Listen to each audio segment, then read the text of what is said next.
2 বছর আগের কথা বলি। এখনও অল্প অল্প যেন মনে পড়ে।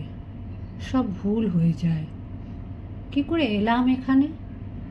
বগুলা থেকে রাস্তা চলে গেল সিঁদরানের দিকে। চলি সেই রাস্তা ধরেই। রাঁধুনি বামুনের চাকরিটুকু ছিল অনেক দিনের, আজ তা গেল। যাক, তাতে কোনো দুঃখ নেই। দুঃখ এই অবিচারে চাকরিটা গেল। ঘি চুরি আমি করিনি, কে করেছে আমি জানিও না, অথচ বাবুদের বিচারে আমি দোষী সাব্যস্ত হলাম। শান্তিপাড়া, সর্ষে, বেজেরডাঙ্গা পার হতে বেলা দুপুর ঘুরে গেল। খিদেও বেশ পেয়েছে। জোয়ান বয়স, হাতে সামান্য কিছু পয়সা থাকলেও খাবারের দোকান এ পর্যন্ত এসব অজ পাড়াগায় চোখে পড়ল না। রাস্তার এক জায়গায় ভারী চমৎকার একটা পুকুর। স্নান করতে আমি চিরকালই ভালোবাসি। পুকুরের ভাঙা ঘাটে কাপড় নামিয়ে রেখে জলে নামলাম। জলে অনেক পানা শ্যাওলা, সেগুলো সরিয়ে পরিষ্কার জলে প্রাণ ভরে ডুব দিলাম। বৈশাখের শেষ, গরমও বেশ পড়েছে। স্নান করে সত্যিই ভারী তৃপ্তি হলো। পুকুরের ধারে একটা তেঁতুল গাছের ডালে ভিজে কাপড় রোদে দিলাম। শরীর ঠান্ডা হলো, কিন্তু পেট সমানে জ্বলছে। এ সময় কোনো বনের ফল নেই, চোখে তো পড়ে না যেদিকে চাই। এমন সময় একজন বুড়ো লোক পুকুরটাতে নাইতে আসছে দেখা গেল।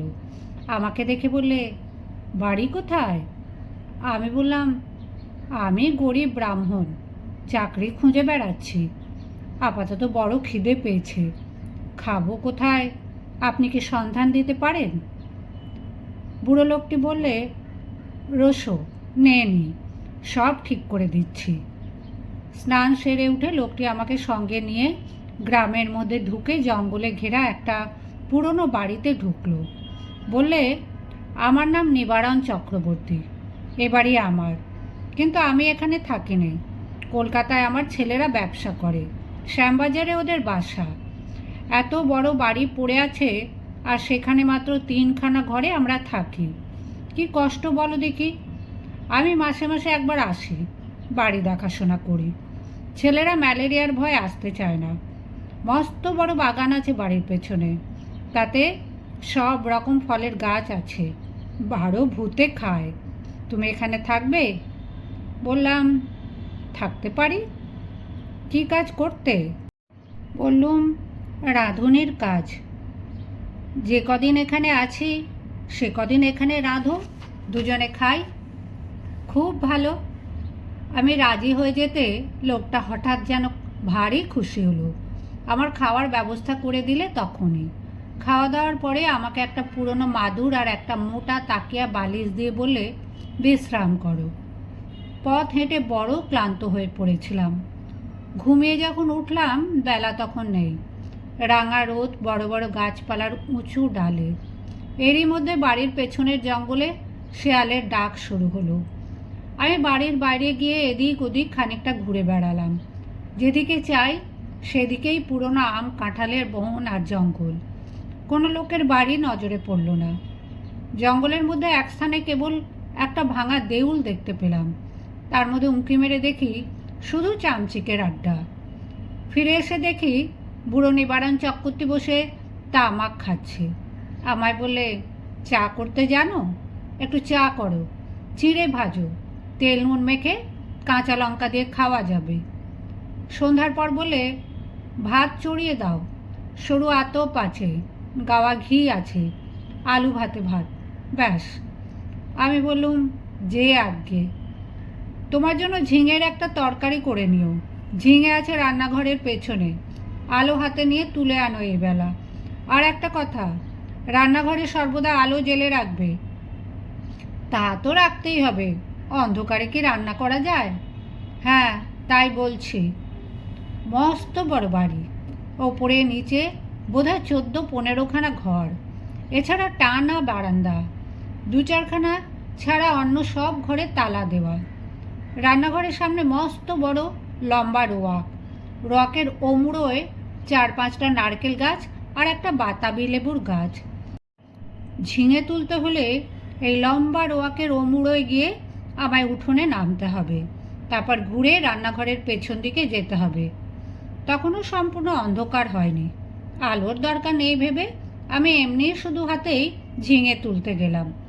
বাবা, কি আগাছার জঙ্গল রান্নাঘরের পেছনে! বুনো ঝিঙে গাছ, যাকে এঁটো গাছ বলে, অর্থাৎ এমনি বীজ পড়ে যে গাছ হয় তাই। অনেক ঝিঙে ফলেছে দেখে বেছে বেছে কচি ঝিঙে তুলতে লাগলাম। হঠাৎ আমার চোখে পড়ল একটি বউমতকে মেয়ে ছেলে আমার সামনাসামনি হাত দশেক দূরে ঝোপের মধ্যে নিচু হয়ে আধ ঘোমটা দিয়ে আমারই মতো ঝিঙে তুলছে। দুবার আমি চেয়ে চেয়ে দেখলাম, তারপর পেছন ফিরে 7-8টা কচি ঝিঙে তুলে নিয়ে চলে আসবার সময় আর একবার চেয়ে দেখলাম। দেখি বউটি তখনও ঝিঙে তুলছে। নিবারণ চক্রবর্তী বললে, ঝিঙে পেলে? আগে হ্যাঁ, অনেক ঝিঙে হয়ে আছে, আর একজনকে তুলছিল। নিবারণ বিস্ময়ের সুরে বললে, কোথায়? ওই রান্নাঘরের পেছনে, বেশি জঙ্গলের দিকে। পুরুষ মানুষ? না, একটি বউ। নিবারণ চক্রবর্তীর মুখ কেমন যেন হয়ে গেল। বললে, কোথায় বউ? চলো দেখি দেখি। আমি ওকে সঙ্গে করে রান্নাঘরের পেছনে দেখতে গিয়ে দেখি কিছুই না। নিবারণ বললে, কই বউ? ওই তো ওখানে ছিল, ওই ঝোপটার কাছে। যত সব। চলো চলো, দিন দুপুরে বউ দেখলে অমনি। আমি একটু আশ্চর্য হলাম। যদি একজন পাড়াগাঁয়ের বৌঝি দুটো জঙ্গলি ঝিঙে তুলতে এসেই থাকে, তবে তাতে খাপ্পা হওয়ার কি আছে ভেবে পাইনি। তাছাড়া আজ না হয় উনি এখানে আছেন, কাল যখন কলকাতায় চলে যাবেন তখন বুনো ঝিঙে কে চৌকি দেবে? রাত্রে খাওয়া দাওয়ার পর চক্রবর্তী বুড়ো আবার সেই ঝিঙে চুরির কথা তুললে। বললে, আলো নিয়ে যাওনি কেন ঝিঙে তুলতে? তোমায় আমি আলো হাতে নিয়ে যেতে বলেছিলাম, মনে আছে? কেন তা যাওনি? আমি বুঝলাম না কি তাতে দোষ হলো। বুড়োটা খিটখিটে ধরনের। বিনা আলোতে যখন সব দেখতে পাচ্ছি, এমনকি ঝিঙে চুরি করা বউকে পর্যন্ত, তখন আলো না নিয়ে গিয়ে কী দোষ করেছি? বুড়ো বলে, না না, সন্ধ্যার পর সর্বদা আলো কাছে রাখবে। কেন? তাই বলছি। তোমার বয়স কত? 37-38 হবে। অনেক কম বয়স আমাদের চেয়ে। আমার এই 63। যা বলি কান পেতে শোনো। আগে নিশ্চয়। রাত্রে শুয়ে আছি, ওপরের ঘরে কিসে যেন ঘটঘট শব্দ শুনে ঘুম ভেঙে গেল। জিনিসপত্র টানাটানির শব্দ। কে বা কারা যেন বাক্স বিছানা এখান থেকে ওখানে সরাচ্ছে, ভারী জিনিস সরাচ্ছে। বুড়ো কাল সকালে চলে যাবে কলকাতায়, তাই বোধহয় জিনিসপত্র গোছাচ্ছে। কিন্তু এত রাত্রিরে? বাবা, কি বাতিগ্রস্ত মানুষ! সকালে উঠে বুড়োকে বলতেই বুড়ো অবাক হয়ে বলে, আমি? হ্যাঁ, অনেক রাতে। ও হ্যাঁ হ্যাঁ, না ঠিক আছে, ঠিক ঠিক। আমাকে বললেই হতো, আমি গুছিয়ে দিতাম। চক্রবর্তী বুড়ো আর কিছু না বলে চুপ করে গেল। বেলা 9টার মধ্যে আমি ডাল ভাত আর ঝিঙে ভাজা রান্না করলাম। খেয়ে দিয়ে পোঁটলা বেঁধে সে রওনা হলো কলকাতায়। যাবার সময় বারবার বলে গেল, নিজের ঘরের লোকের মতো থেকো ঠাকুর। পেয়ারা আছে, আম কাঁঠাল আছে, উৎকৃষ্ট পেঁপে আছে, তরি তরকারি পোঁতো। আমার খাস জমি পড়ে আছে 3 বিঘে, ভদ্রাসন হলো 1.5 বিঘের ওপর। লোক অভাবে জঙ্গল হয়ে পড়ে আছে। খাটো, তরকারি উৎপন্ন করো, খাও, বেচো, তোমার নিজের বাড়ি ভাববে। দেখাশোনা করো, থাকো, ভাবনা নেই। আর একটা কথা। আমি বললুম, কি? চক্রবর্তী বুড়ো অকারণে সুর খাটো করে বলে, কত লোকে ভাঙচি দেবে, কারো কথা শুনো না জানো। বাড়ি দেখাশোনা যেমন করবে, নিজের মতো থাকবে, কোনো কথায় কান দেবে না। গাছের ফল ফুলুরি তুমিই খাবে। 2টো ঘর খোলা রইল তোমার জন্যে। বুড়ো চলে গেল, আমাকে যেন আকাশে তুলে দিয়ে গেল। আরে, এত বড় বাড়ির বড় বড় 2খানা ঘর আমার ব্যবহারের জন্য রয়েছে। তাছাড়া বারান্দা, রান্নাঘর, রোয়াক তো আছেই। বাড়িতে পাতকু, জলের কষ্ট নেই। শুকনো কাঠ যথেষ্ট, কাঠের কষ্ট নেই। 10টা টাকা আগাম দিয়ে গেছে বুড়ো। প্রায় আধ মণটাক সরু আতপ চালও আছে। গাছ ভরা আম, কাঁঠাল, এ যেন ভগবানের দান আকাশ থেকে পড়ল হঠাৎ। বিকেলের দিকে তেল নুন কিনবো বলে মুদির দোকান খুঁজতে বেরোলাম। বাপরে, কি বন জঙ্গল গাঁখানার ভেতরে! আর এদের যেখানে বাড়ি তার ত্রিসীমানায় কি কোনো লোকালয় নেই? জঙ্গল ভেঙে সুঁড়ি পথ ধরে আধ মাইল যাবার পর একজন লোকের সঙ্গে দেখা হলো। সেও তেল কিনতে যাচ্ছে, হাতে তেলের ভাঁড়। আমায় দেখে বলে, বাড়ি কোথায়? এখানে আছি, নিবারণ চক্রবর্তীর বাড়ি। নিবারণ চক্রবর্তীর? কেন? দেখাশোনা করি, কাল এসেছি। ও বাড়িতে থাকতে পারবে না। আমি বললুম, কেন? এই বলে দিলাম, দেখে নিও। কত লোক ও বাড়িতে এলো গেল, ওরা নিজেরাই থাকতে পারে না, তা অন্য লোক। ও বাড়ির ছেলে বউয়েরা কোশমিন কালি ও বাড়িতে আসে না। কেন? তা কি জানি। ও বড় ভয়ানক বাড়ি, তুমি বিদেশি লোক, খুব সাবধান। আর কিছু না বলে লোকটা চলে গেল। আমি দোকান খুঁজে জিনিস কিনে বাড়ি ফিরলাম। তখন বিকেল গড়িয়ে গিয়ে সন্ধ্যা নামছে। দূর থেকে জঙ্গলের মধ্যেকার পুরনো উঁচু দোতলা বাড়িখানা দেখে আমার বুকের ভেতরটা ছ্যাঁত করে উঠল। সত্যি বাড়িখানার চেহারা কীরকম যেন! ও যেন একটা জীবন্ত জীব, আমার মতো ক্ষুদ্র লোককে যেন গিলে ফেলবার জন্য হাত বাড়িয়ে এগিয়ে আসছে। অমনতার ওর চেহারা কেন? কিছু না, লোকটা আমার মন খারাপ করার জন্য দায়ী।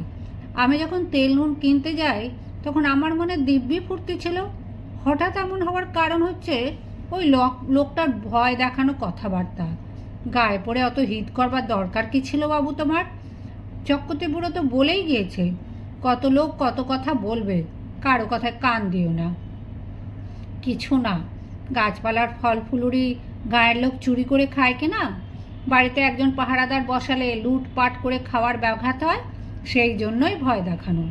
যেমন ওই বউটি কাল সন্ধ্যাবেলা ঝিঙে চুরি করছিল। অনেকদিন এমন আরামে থাকিনি। বিনা খাটুনিতে পয়সা রোজগারের এমন সুযোগ জীবনে কখনো ঘটেনি। নিজের জন্য শুধু 2টো রান্না, মিটে গেল কাজ। সকাল সকাল রান্না সেরে নিয়ে নিচের বড় রোয়াকে বসে আপন মনে গান গাইতে লাগলাম। এত বড় বাড়ির মালিক আমি, কারো কিছু বলবার নেই আমাকে, যা খুশি করব। হঠাৎ ভয়ানক আশ্চর্য হয়ে গেলাম।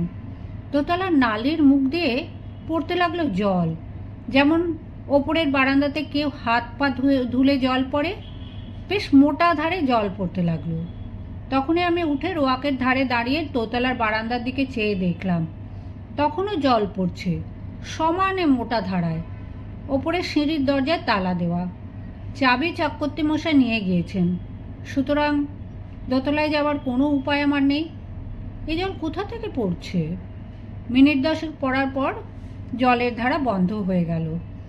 আমার মনে হলো চক্রবর্তী মশাই বোধহয় কোনো কলসি বা ঘড়াতে জল রেখে দিয়েছিলেন ওপরের বারান্দাতে। সেই কলসি কীভাবে উল্টে পড়ে গিয়ে থাকবে? নিশ্চয়ই তাই, তাছাড়া জল আসবে কোথা থেকে?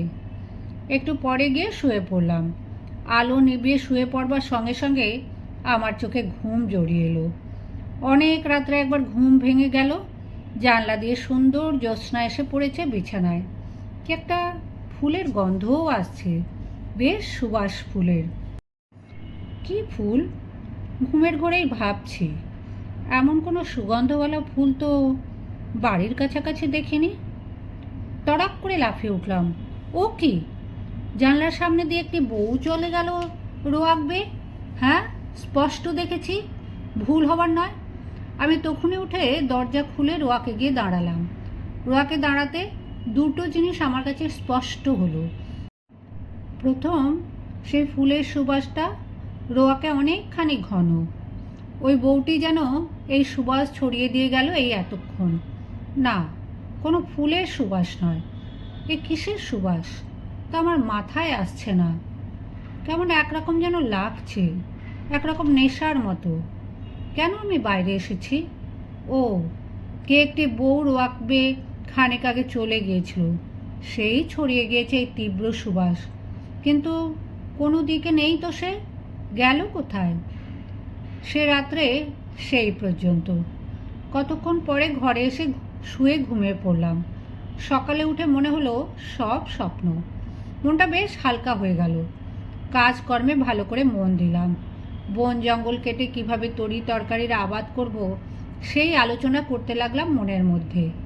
একটা অসুবিধা, এখানে থাকবার বড্ড নির্জনে থাকতে হয়। কাছাকাছি যদি একঘর লোকও থাকতো তবে এত কষ্ট হতো না। কথা বলবার একটা লোক নেই, এই হলো মহা কষ্ট। সেদিন দুপুরে এক ঘটনা ঘটল। আমি ভাত নামিয়ে হাঁড়ি রাখতে যাচ্ছি, এমন সময় দোতলার বারান্দাতে অনেক লোক যেন একসঙ্গে হেসে উঠল। সে কি ভীষণ অট্টহাসি! আমার গা যেন দোল দিয়ে উঠল সে হাসি শুনে। খিলখিল করে হাসি নয়, খলখল করে হাসি। আকাশ বাতাস থমথমিয়ে উঠল সে হাসির শব্দে। ভাত ফেলে রেখে দৌড়ে গেলাম। রোয়াকে গিয়ে ওপরের দিকে দেখি কিছুই না। নিচের জানলা যেমন বন্ধ, ওপরের ঘরে ষাঁড়বন্দি জানলা তেমনই বন্ধ। হাসির লহর তখন থেকে থেমে নিশ্চুপ হয়ে গিয়েছে। ব্যাপার কি? কোনো বদমাশ লোকের দল ওপরে আড্ডা বেঁধেছে। ওপরে সিঁড়ির মুখে গিয়ে দেখি দরজায় তেমনই কুলুপ ঝুলছে। আমার ভয় হয়নি, কেননা দিন মান, চারিদিকে সূর্যের আলো। এ সময় মনের মধ্যে কোনো ভূতের সংস্কার থাকে না। এই হাসি যদি আমি রাত্রে শুনতাম তবে বোধহয় ভয়ে অজ্ঞান হয়ে যেতাম। চাবি দিয়ে দাঁত খুলতে হতো। রান্নাঘরে ফিরে এসে ভাতের ফ্যান গেলে ঝিঙের তরকারি চাপিয়ে দিই। প্রচুর ঝিঙে জঙ্গলে ফলেছে, যত ইচ্ছে তুলে নিয়ে খাও। আমারই বাড়ি, আমারই ঝিঙে লতা। মালিক হওয়ার যে একটা মাদকতা আছে তা কাল থেকে বুঝছি। আমার মতো গরিব বামুনের জীবনে এমন জিনিস এই প্রথম। কান পেতে রইলাম ওপরের ঘরের কোনো শব্দ আসে কিনা। ছুঁচ পড়বার শব্দও পেলাম না। খেয়ে দিয়ে নিজের মনে বিছানায় গিয়ে শুয়ে ঘুমিয়ে পড়েছি। ঘুমের ঘরে শুনছি ঘরের মধ্যে অনেক লোক কথাবার্তা বলছে, হাসছে। ঘুমের মধ্যেও আমি ওদের কথাবার্তা যেন শুনছি। যেমন কোনো বিয়ে বাড়িতে ঘর ভর্তি লোকের মধ্যে ঘুমিয়ে পড়লে লোকজনের গলার শব্দ ঘুমের মধ্যেও পাওয়া যায়। হয়তো সবটাই আমার মনের ভুল। মনের সেই যে ভাব হয়েছিল হাসি শুনে, তারই ফল। এরপর 9 দিন আর কোনো কিছু ঘটেনি। মানুষের মনের অভ্যাস, অপ্রীতিকর জিনিসগুলো তাড়াতাড়ি দিব্যি ভুলে যেতে চায়, পারেও ভুলে যেতে। আমি নিজের মনকে বোঝালুম ওসব কিছু না। কি শুনতে কি শুনেছি, বউ দেখা চোখের ভুল, হাসি শোনাও কানের ভুল, সব ভুল। এই 9 দিনে আমার শরীর বেশ সেরে উঠল। খাই দাই আর শুধু ঘুমাই। কাজকর্ম কিছু নেই। কেমন এক রকমের উড়েমি পেয়ে বসেছে আমাকে। আমি সাধারণত খুব খাটিয়ে লোক, শুয়ে বসে থাকতেই ভালোবাসি নে। কিন্তু অনেক দিন ধরে অতিরিক্ত খাটুনির ফলে কেমন এক রকমের অবসাদ এসে গিয়েছে। শুধুই আরাম করতে ইচ্ছা হয়। 9 দিনের দিন বিকেলে মনে হলো রান্নাঘরের পেছনে সেই ঝিঙের জঙ্গলটা কেটে একটু পরিষ্কার করি। ঝিঙের লতাগুলো বাঁচিয়ে অবশ্য। ওখানে ঝালের চারা পুঁতব। আর একটা চাল কুমড়োর এঁটো লতা হয়েছে ওই জঙ্গলের মধ্যে, সেটা বাঁশের কঞ্চি দিয়ে রান্নাঘরের ছাদে উঠিয়ে দেব। এ বাড়িতে কাজ করে সুখ আছে, কারণ দা, কোদাল, কাস্তে, নিড়েন, শাবল, কুড়ুল সব মজুত আছে। ঘরের কোনো একটা হাত করা তিস্তক। অল্পক্ষণ মাত্র কাজ করেছি, আধ ঘন্টাও হবে না। হঠাৎ দেখি সেই বউটি ঝিঙে তুলতে এসেছে। নিচু হয়ে ঝোপের মধ্যে ঝিঙে তুলছে। সঙ্গে সঙ্গে দোতলার ঘরগুলোর মধ্যে এক মহাকলরব উপস্থিত হলো। অনেকগুলো লোক, আন্দাজ জন 50 একসঙ্গে যেন হৈ হৈ করে উঠল। সব দরজা জানলা যেন একটা ঝড়ের ঝাপটা লেগে একসঙ্গে খুলে গেল। বন কাটা ফেলে আমি ওপর দিকে চেয়ে দেখলাম। সামনের রোয়াকে এসে দাঁড়ালাম। কই, একটা দরজা জানলার কপাটও খোলেনি দোতলার, যেমন তেমনই আছে। ব্যাপার কি? বাড়িটা মৃগী রোগ আছে নাকি? মাঝে মাঝে এমন বিকট চিৎকার করে ওঠে কেন? এবার তো ভুল হওয়ার কোনো কথা নয়। সম্পূর্ণ সুস্থ মনে কাজ করতে করতে এই চিৎকার আমি শুনেছি এইমাত্র। এখন আবার চারিদিক নিঃশব্দ, কোনো দিকে কোনো শব্দ নেই। সেই বউটি আবার ঝিঙে তুলতে এসেছে এই গোলমালের মধ্যে। দৌড়ে গেলাম রান্নাঘরের পেছনে, সেখানেও কেউ নেই। সেদিন রাত্রে এক ঘটনা ঘটল, ভারী মজার ঘটনা বটে। খেয়ে দিয়ে সবে শুয়েছি, সামান্য তন্দ্রা এসেছে। এমন সময় কিসের শব্দে তন্দ্রা ছুটে গেল। চেয়ে দেখি আমার বিছানার চারিপাশে অনেক লোক জড়ো হয়েছে। তাদের সবারই মাথায় লাল পাগড়ি, হাতে ছোট ছোট লাঠি। আশ্চর্যের বিষয়, সকলেরই মুখ দেখতে একরকম। একই লোক যেন 50টি হয়েছে, এরকম মনে হয় প্রথমটা। বহু আসিতে যেন একটা মুখই দেখছি। কে যেন বলে উঠল, আমাদের মধ্যে আজকে যেন এসেছে। একজন তার উত্তর দিল, এখানে একজন পৃথিবীর লোকের বাড়ি আছে অনেক দিন থেকে। আমি দেখিনি বাড়িটা, তবে শুনেছি। যারা দেখতে জানে তারা বলে সেই বাড়ির মধ্যে একটা লোক রয়েছে। সব মিথ্যে। কোথায় বাড়ি? আমরা কেউ দেখিনি। তবে এসো আমরা নাচ আরম্ভ করি। বাপরে বাপ, কথায় বলে ভূতের নৃত্য। শুনেই এসেছিলাম এতদিন, এইবার সচক্ষে দেখলাম। সে কি কাণ্ড! অতগুলো লোক একসঙ্গে লাঠি বাজিয়ে এক তাণ্ডব নৃত্য শুরু করে দিলে। আমার দেহের মধ্যে দিয়ে কতবার যে এলো গেল, তার সঙ্গে সঙ্গে বিকট চিৎকার আর হল্লা। আমার বিছানার বা আমার কোনো অংশ তারা স্পর্শ করলো না। আমি যে সেখানে আছি তাও যেন তারা জানে না। ওদের হুঙ্কার আর ভৈরব নৃত্যে আমি জ্ঞানশূন্য হয়ে গেলাম।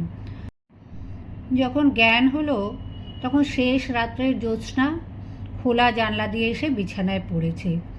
সেই ফুলের অতি মৃদু সুবাস ঘরের ঠান্ডা বাতাসে। আমি আজ সচেতনভাবে জানলার বাইরে জ্যোৎস্না মাখা গাছপালার দিকে চেয়ে রইলাম। কতক্ষণ পরে জানি না ভোর হয়ে গেল।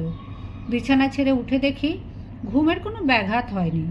সুনিদ্রা হলে শরীর যেমন ঝরঝরে আর সুস্থ হয়, তেমনই বোধ করছি। তবে সে ভূতের নাচ কে দেখেছিল? সে নাচ কি তবে ভুল? খেয়ে দিয়ে পরম আরামে শুয়ে ঘুমিয়ে পড়ে স্বপ্ন দেখেছি? তাই যদি হয়, তবে এই শেষ রাতে ঠান্ডা বাতাসে যে ফুলের সুবাস পেয়েছি, তা কোথা থেকে এলো? সে বউটি যখন চলাফেরা করে তখনই আমার সুবাস ছড়ায় বাতাসে। সুবাসটা ভুল হতে পারে না। এখনও সে গন্ধ আমার নাকে লেগে রয়েছে। কোনো অজানা বনফুলের সুবাস হয়তো। তাই হবে। তেল কিনতে গিয়েছি দোকানে। দোকানি বলে, কীরকম আছো? বলি, কিছু দেখছো নাকি? আমি বললাম, না। শুনেছ কিছু? না। তুমি দেখছি সাধু লোক, টুকটাক জানো নাকি ভূতের মন্তর? আমি বললাম, তেল দাও, চলে যাই, ওসব বাজে কথা। সে বলল, আচ্ছা, একটা মেয়েকে ওখানে কোনো দিন দেখোনি? বউ মতো, কোনো গন্ধ পাওনি? আমি বললাম, কিসের গন্ধ? কোনো ফুলের গন্ধ? না। খুব বেঁচে গিয়েছে তুমি। তোমার আগে যারা ওখানে থাকতো তারা সবাই একটি বউকে দেখতো ওখানে গিয়ে। প্রায় এমন হতো শেষে ও বাড়ি ছেড়ে তারা নড়তে চাইতো না। তারপর রোগা হয়ে দিন দিন শুকিয়ে শেষ পর্যন্ত মারা যেত। 2টি লোকের এরকম হয়েছে এ পর্যন্ত। বাড়িতে ভূতের আড্ডা। ভূতে লোককে পাগল করে দেয়। তাদের কাণ্ডজ্ঞান থাকে না। এমন ভালো লাগে এ বাড়ি। না খেয়ে না দিয়ে ওখানে পড়ে থাকে, ছেড়ে যেতে চায় না। তুমি দেখছি ভূতের মন্তর জানো। আমরা তো ও বাড়ি ত্রিসীমানায় যাইনি। মাথা খারাপ করে দেয় সাধারণ মানুষের। তেল নিয়ে চলে এলাম। ভাবতে ভাবতে এলাম, মাথা খারাপ হওয়ার সূত্রপাত আমারও হলো নাকি? বাড়ির সীমানায় পা না দিতেই আমারও মনে হলো, না, সব ভুল। পরম সুখে আছি। এ ছেড়ে কোথায় যাব? বেশ আছি, খাসা আছি, তোফা আছি। সেই থেকে আজ 2 বছর পড়ে আছি এ বাড়িতে। চক্কতে মশাই মাইনে টাইনে কিছুই দেয় না। তাতে আমার কিছু আসে যায় না।